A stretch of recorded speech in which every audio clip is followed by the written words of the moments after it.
Paul Biya, le dictateur du Cameroun, de passage à Washington, a expliqué une chose incroyable.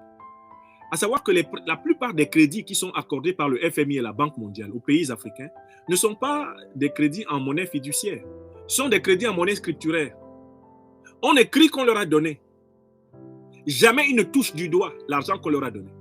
On leur dit, on vous ouvre une ligne de crédit de telle quantité. Pour que vous ayez droit à cette ligne de crédit, vous devez donner telle quantité de vos matières premières. Avec le temps, même des dictateurs comme Paul Biya se sont rendus compte qu'en fait, ce sont les matières premières africaines qui donnent de la valeur aux lignes de crédit du FMI et de la Banque mondiale. Et qu'en fait, le FMI et la Banque mondiale n'ont pas forcément l'argent qu'elles donnent. C'est parce qu'on accepte leur crédit que leur argent vide devient rempli par nos richesses.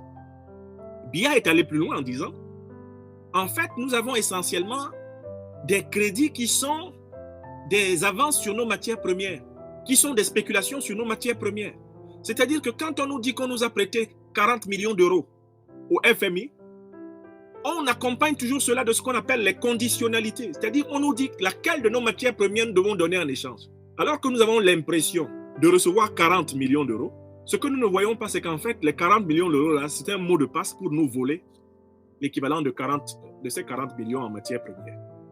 La preuve, c'est que on ne nous donne jamais ces 40 millions pour que nous choisissions nous-mêmes ce que nous voulons dans l'économie américaine ou dans l'économie européenne ou dans l'économie mondiale. On nous donne toujours des critères, on nous donne toujours des usages qu'il faut faire de cet argent. Or, ces usages-là ont pour but globalement de maintenir l'échange inégal. Et il ajoute, ces crédits sont accordés avec des taux d'intérêt prohibitifs. Pourquoi Paul Biya utilise ce gros mot, prohibitif? Du verbe prohiber, prohibere, interdire.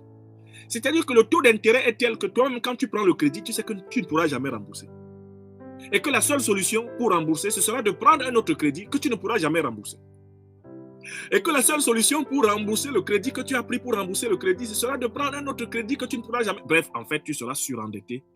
Et on veut que tu sois surendetté.